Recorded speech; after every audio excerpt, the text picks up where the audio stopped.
होश आया तो मैं किसी तंग सी कोठड़ी में चारों शाने चित पड़ा था, जिसके दरवाजे में 3 या 4 सलाखें लगी थीं, जिनसे मुझे अंदाज़ा हो गया कि ये सजा याफ्ता फौजियों के लिए मखसूस किस्म का सेल है, जिसमें मुझे बंद किया गया है। पुख्ता सीमट से बने फर्श पर सिवाय मेरे जख्मों से रसने वाले खून के और किसी शय के नामो निशान दिखाई न देता था। मैंने चाहा कि उठकर बैठ जाऊं, लेकिन जैसे ही हाथ पांव हिलाने की कोशिश की, दर्द की एक तेज लहर उठी और मुझे तड़पा गई। बेख्तियार मैंने जिस्म ढीला छोड़ दिया। आपने निचले होंठ को दांतों में दबाकर उठने वाली कर्ब की लहरों को किसी हद तक रोकते हुए करवट बदलकर कोठरी की दीवार का सहारा लेकर दोबारा उठना चाहा था कि अचानक बाहर कदमों की चाप उभरी और मैं फौरन उसी पोजीशन में चला गया, क्योंकि सोचने समझने के मौके मुझे अभी तक मुयस्सर नहीं आए थे और किसी नतीजे पर पहुंचे बगैर मैं होश में आना नहीं चाहता था। रात का गालबन दूसरा पहर था और न जाने बेहोशी की इस कैफियत में मुझे कितने घंटे गुजर गए थे। मैंने चुपचाप आंखें बंद कर लीं। एक आवाज़ कोठरी के करीब से सुनाई दी। अभी तक होश में नहीं आया। उसके साथ ही मुझे यूं महसूस हुआ जैसे किसी ने टार्च की रोशनी मुझ पर फेंक कर सूरत हाल का जायजा लिया हो। फिर दूसरी आवाज़ उभरी। बड़ी देर हो गई, कहीं मर न जाए। क्या ख्याल है? पहली आवाज़ दोबारा आई। मेरा ख्याल है सर को रिपोर्ट कर दें। ठीक है। उसके साथ ही वापस जाते कदमों की आवाज़ें गूंजी।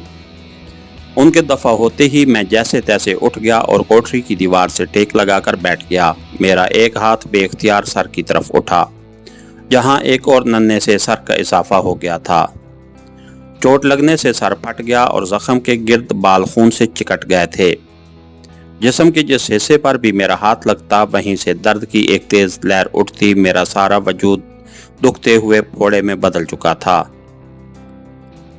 जरा मोहलत नसीब हुई तो पिछले तमाम वाक़यात एक एक करके याद आ गए, तो बिल आखिर फंस ही गए न बरखुरदार।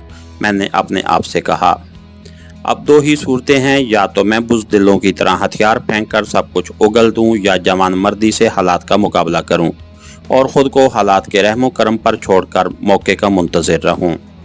फिर जैसे ही मुनासिब मौका हाथ लगे भाग जाऊं।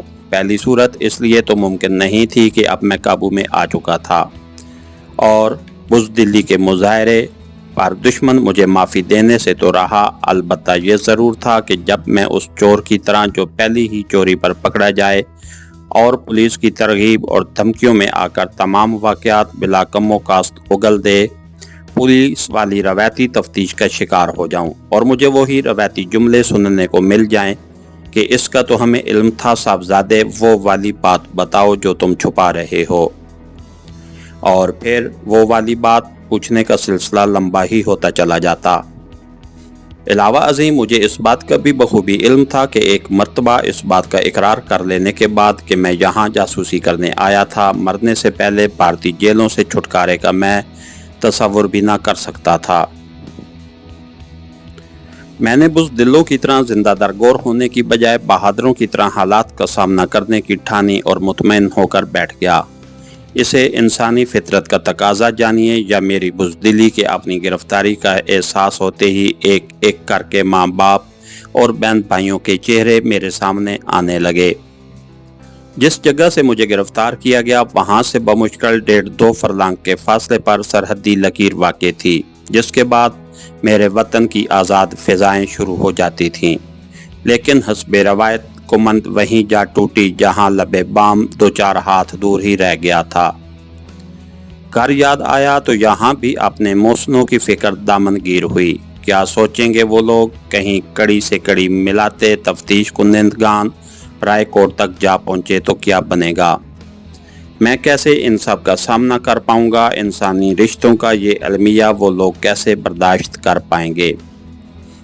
प्रकाश, पूनम, सदरशना, तकून के तीनों जावियों ने मेरे जहन को अपनी गिरफ्त में ले लिया, लेकिन करीब आते कदमों की चाप फिर से मुझे हकीकत की दुनिया में वापस ले आई, जहां एक कैप्टन के साथ 3 मुसल्ला फौजी मेरी कोठरी के बाहर खड़े न जाने कितनी देर से मुझे घूर रहे थे। इन लोगों का ताल्लुक किसी जाट रेजिमेंट से था। टार्च की रोशनी बराह रास्त आंखों पर पड़ रही थी। मैंने अपना हाथ माथे पर रख लिया। हाथ ऊपर उठाओ, कैप्टन ने गुस्से से चलाते हुए कहा, लेकिन मैं बदस्तूर उसी पोजीशन में रहा। कैप्टन मुझे गालियां बकने लगा। मुझे इन लोगों के सामने एक जीतदार स्मगलर का किरदार अदा करना था, जिसके लिए ज़रूरी था कि मैं अपने अंदर जीदारी पैदा करूं और अपने किसी अमल से बुज़दिली का मुजाहरा ना करूं। कैप्टन के बाद उसके मातहतों ने भी वही अमल दोहराया, लेकिन मैंने सर झुका लिया और उनकी तरफ देखने से इनकार कर दिया। ताला खोलो, भारतीय कैप्टन ने अपने साथियों को गुस्से से खोलते हुए हुक्म दिया। एक सिपाही ने जेब से चाबी निकालकर ताला खोल दिया और वो सब अंदर घुस आए। सबसे पहले कैप्टन ने मेरी पसलियों में ठोकरें मारना शुरू की। उसके बाद दूसरों ने भी उसकी तकलीद शुरू कर दी। फिर उसने पीछे हटकर 2 सिपाहियों को इशारा किया, जिन्होंने राइफलों के बट मेरे पेट और सीने में मारे। इस दौरान में मैंने अपनी चीखों और कराहों को रोकने के लिए अपना निचला होंठ इतनी शिद्दत से दांतों में दबाया कि मेरे होंठ से खून रसने लगा था। साथ ही किसी मूजी की राइफल का बट ऐसी जगह लगा जिससे मेरा ज़हन तारीक हो गया और मुझे कुछ देर के लिए जालिमों से निजात मिल गई। दोबारा मुझे दिन चढ़े होश आया। इस मर्तबा हिलने की ज़रूरत मैंने महसूस ही नहीं की और चिपका लेटा रहा। मेरे बदन का रवां रवां फरियादी हो रहा था, लेकिन जज्बा ईमानी ने मुझे इतनी तकवीयत बहम पहुंचा दी कि मुझ में अजियत बर्दाश्त करने का हौसला पैदा हो गया। मेरी कोठरी के सामने एक संतरी टहल रहा था, जो मुझे होश में आते देखकर शायद किसी को रिपोर्ट करने चला गया, क्योंकि थोड़ी देर के बाद ही मैंने एक सिख कर्नल को उस तरफ आते देखा, जिसके साथ 2 मुसल्ला मुहाफिज भी मौजूद थे। मेरी कोठरी के सामने आकर वो रुक गया। हेलो, हाउ आर यू, कैसे हो, उसने अंग्रेजी में चेखते हुए कहा। इस तरह वो असल में मेरी शख्सियत का अंदाज़ा लगाना चाहता था। मैंने ऐसा ज़ाहिर किया जैसे उसका फ़िक्रा सुनना ही नहीं। चंद सेकंड तक मेरी तरफ गौर से देखने के बाद उसने यही बात पंजाबी में दोहराई। जवाब में मैं किसी न किसी तरह उठकर बैठ गया। क्या नाम है तुम्हारा? परवेज़, मैंने मुख्तसर जवाब दिया। कहाँ के रहने वाले हो? सियालकोट। वाह यार, तू तो अपना गिराई है। उसे मेरे पास लेकर आओ। अपने मातहतों को हुक्म देकर वो चला गया। थोड़ी देर बाद ही कोठरी का दरवाज़ा खुला और 3 सिपाही अंदर घुस आए। उठो, उनमें से एक हवलदार ने हुक्म दिया। मुझसे उठा नहीं जाता, मैंने उसी तरह लेटे लेटे जवाब दिया। 2-3 गालियां देने के बाद उसने मेरे घुटने पर इस जोर से राइफल का बट मारा कि बेइख्तियार मेरी हाय निकल गई। यूं लगा जैसे घुटना टूट गया हो। मैं शिद्दत दर्द से दौरा हो गया।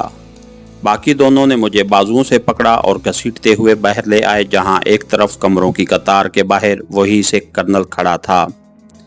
जैसे ही उसकी नज़र मुझ पर पड़ी, वो तेज़ी से आगे बढ़ा और गुस्से की एक्टिंग करते हुए उसने मुझे लाने वालों को बेतहाशा गालियां देनी शुरू कर दी।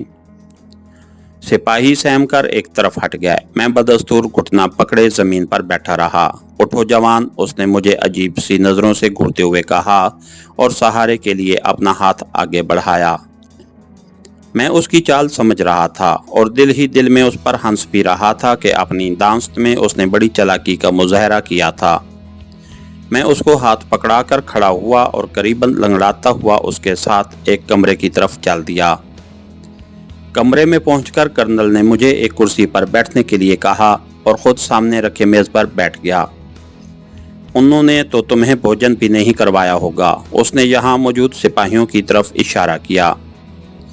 काबू में आए हुए हैं सरदार जी, जो सलूक जी चाहे करें, मैंने बड़े पुरसकून लहजे में कहा। यार, ये लाले साले होते ही ऐसे हैं, इसने हिंदुओं को गालियां देते हुए कहा। उसके साथ ही उसने मेज़ के किनारे लगे पुश बटन पर उंगली रख दी। फौरन एक उर्दली अंदर आया। इसे भूखा प्यासा मारना है क्या? उसने सिपाही को गजबनाक आंखों से देखा और उसके जवाब देने से कबल ही उसे मेस से नाश्ता लाने का हुक्म दिया। देखो मियाँ, मैं जट हूँ और मुझे भी हिंदुओं से उतनी ही नफरत है जितनी तुम्हें। अब बदकिस्मती से हमें इन लोगों के साथ रहना पड़ता है, तो क्या करें, मैं भी ज़िला सियालकोट का रहने वाला हूँ। बंटवारा हो गया तो क्या हुआ, आखिर हम हैं तो एक ही, सदियों से इकट्ठे रहते आए हैं। और फिर तुम भी हमारी तरह दलेर लोग हो और बहादुरों की कदर करते हैं। ये और उसी किस्म की दूसरी चिकनी चीड़ी बातें वो मुझसे करता रहा। इस दौरान में एक सिपाही मैस से चाय और पूड़ियाँ ले आया। मेरे साथ ही उसने भी एक कप में चाय उंडेल ली और मुझे मजबूर करके पूड़ियाँ भी खिलाता रहा। नाश्ता करने के बाद मैं किसी हद तक पुरसकून हो गया था। इस दौरान मैं इस बेवकूफ़ सिख कर्नल को भी जैसे यकीन हो चला था कि उसका जादू चल गया है। क्या नाम बताया था अपना? उसने अचानक सवाल दागा। अपनी दांस्त में बड़ा नफसियाती हरबा आजमाया था उसने। जी परवेज़, मैंने उसी पुरसकून लहजे में जवाब दिया। बीए तो हो गए। अचानक उसने पैंतरा बदला। वो क्या होता है सरदार जी? मैंने अनजान बनते हुए पूछा। देखो मियाँ, तुम परवेज़ हो या जावेद, मुझे कोई फ़र्क नहीं पड़ता। मुझे इल्म हुआ था कि जासूस पकड़ा हुआ है और मुसलमानों से अपनी खसूसी मोहब्बत की वजह से तुम्हें देखने आ गया हूँ। मेरा यही मशवरा है कि अपने बारे में सब कुछ सच सच बता दो। इसका एक बड़ा फ़ायदा ये होगा कि इस तरह मैं तुम्हारे लिए रहम की गुंजाइश निकाल सकूँगा, या फिर ज़्यादा से ज़्यादा 5-6 महीने जेल काटने के बाद हम तुम्हें रिहा कर देंगे। अगर तुम ये समझो कि यहाँ झूठ से काम चल जाएगा तो ये वहम अपने दिल से निकाल लेना। तुम खासे सेहतमंद और ख़ूबसूरत नौजवान हो, लेकिन एक बाजू या टांग से अपाहज होने के बाद तुम्हारी क्या हालत होगी उसका अंदाज़ा शायद तुम अभी नहीं लगा सकते। मियाँ, जान है तो जहान है। अगर मेरा बस चलता तो तुम्हें यहाँ से भगा देता, लेकिन मैं भी नौकरी के हाथों मजबूर हूँ। हाँ, अलबत्ता तुम्हारी इतनी मदद ज़रूर कर सकता हूँ कि अगर तुम सच सच बता दो तो मैं इस अफसर से जो तुम्हारी तफ्तीश करेगा कहकर मामला ख़त्म करवा सकता हूँ। यहाँ ऐसे ऐसे अज़ियतनाक तरीके से सज़ाएं दी जाती हैं कि सुनकर रोंगटे खड़े हो जाएं, और फिर भी कोई ज़बान ना खोले तो जानते हो क्या होता है? मैंने सिर्फ सवालिया नज़रें उसके चेहरे की तरफ उठा दीं। बॉर्डर एरिया में ले जाकर ये लोग कुत्ते की मौत मार डालते हैं और लाश को जंगली जानवर खा जाते हैं। उसने आगे की सिमत झुकते हुए बड़े डरावने लहजे में कहा। उसके बाद उसने खामोश होकर मुझ पर नजरें जमा दी। शायद वो अपने कहे हुए फिक्रों का रद्द अमल मेरे चेहरे पर तलाश कर रहा था। सरदार जी, जो कसम दिल चाहे ले लें, मैं बदमाशों की औलाद हूँ और तफ्तीश से नहीं डरता। ना ये मेरे लिए कोई नई चीज़ है। जो कुछ आप लोग समझ रहे हैं मैं वो हरगिज़ नहीं। मैंने बड़ी मुल्तजी लहजे में उससे कहा। तो फिर तुम क्या हो? उसने बड़े तमस्खुराना अंदाज में पूछा। बात सिर्फ इतनी है सरदार जी कि मैं कल रात की आट लगाने बतौर नमूना सिर्फ 5 किलो अफ्यून लेकर इस तरफ आया हूँ। सरोन सिंह बेईमान हो गया और मेरे ख्याल में उसने अपने नंबर बनाने के लिए आप लोगों को मेरे मुतल्लिक गलत इत्तलात देकर मुझे गिरफ्तार करवा दिया है। आपको यकीन ना आए तो उसके घर की तलाशी ले लें। मैंने वही लहजा बरकरार रखा। मेरे जवाब पर सिख कर्नल मुस्कराने लगा। जाने दो मियाँ, फिर मुझे गालियाँ दोगे कि सिख होकर भी मुसलमान से हमदर्दी न की। बात को समझने की कोशिश करो। अगर इस तरह झूठ बोलने से काम चल सकता तो मैं तुम्हें आगे जाने ही ना देता, लेकिन सख्ती बहुत ज़्यादा है और तुम्हारे साथी भी गिरफ्तार हो चुके हैं। उसने आखिरी फिक्रा कहकर हवा में तीर चलाया और मुतमईन होकर मेरी तरफ देखा। मेरे साथी कभी सरहद अबूर नहीं करते सरदार जी। मैं भी पहली मर्तबा आया और फंस गया।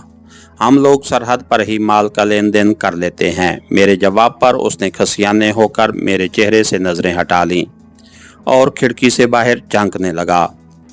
फिर अचानक वो मेरी तरफ पलटा। मैं तुम्हें आखिरी मौका दे रहा हूँ, क्योंकि खामखा दिलचस्पी लेकर मैं अपने मुतल्लिक इन लोगों को शक में मुब्तला करना नहीं चाहता। वो अब भी पुरउम्मीद नज़र आता था। फ़िलहाल तो वापस उस कोठरी में जा रहे हो, कागज़ पेंसिल वहाँ मौजूद है। अगर मेरी बात मानो तो उस पर सब कुछ लिख दो, वरना तो यहाँ तफ्तीश का आगाज़ टांग या बाजू तोड़ने के बाद किया जाता है। इतना कहकर उसने घंटी बजाई। दोबारा वही संतरी अंदर आया। कर्नल ने उसे मुझे ले जाने का इशारा किया और मुझे अपने हमरा लिए वो उसी कोठरी में आ गया। कमरे के बाहर 15-20 मुसल्ला फौजी खड़े थे, लेकिन उनके खड़े होने का अंदाज कुछ ऐसा था जैसे वो आम मामूल के मुताबिक खड़े हों, खसूसन मेरे लिए नहीं। मैं खामोशी से सर झुकाए सिपाही के पीछे पीछे चल रहा था। मुझे कोठरी में धकेल कर वहां मौजूद पहरेदार ने बाहर से ताला लगा दिया। कर्नल के कहने के मुताबिक वहां कागज और कलम मौजूद था। मैं चुपचाप बैठा आने वाले हालात से मुतल्लिक मंसूबाबंदी करता रहा। यहाँ से फरार के अमकानात ना होने के बराबर थे। उसके मुतल्लिक तो मैंने सोचना भी फजूल जाना। रात को फिर वही कर्नल आया। इसका मतलब है कि तुमने मेरी बात पर यकीन नहीं किया। ठीक है, खुद ही देख लोगे। मेरा तो जो फ़र्ज़ था मैंने पूरा कर दिया, कहकर वो चला गया। इसके साथ ही हमारी आज की एपिसोड का इख्तिताम हुआ। कहानीकार चैनल को लाइक कीजिए, सब्सक्राइब कीजिए और बेल आइकन को प्रेस कर दीजिए ताकि हर आने वाली नई वीडियो आप तक पर वक्त पहुंच सके। शुक्रिया।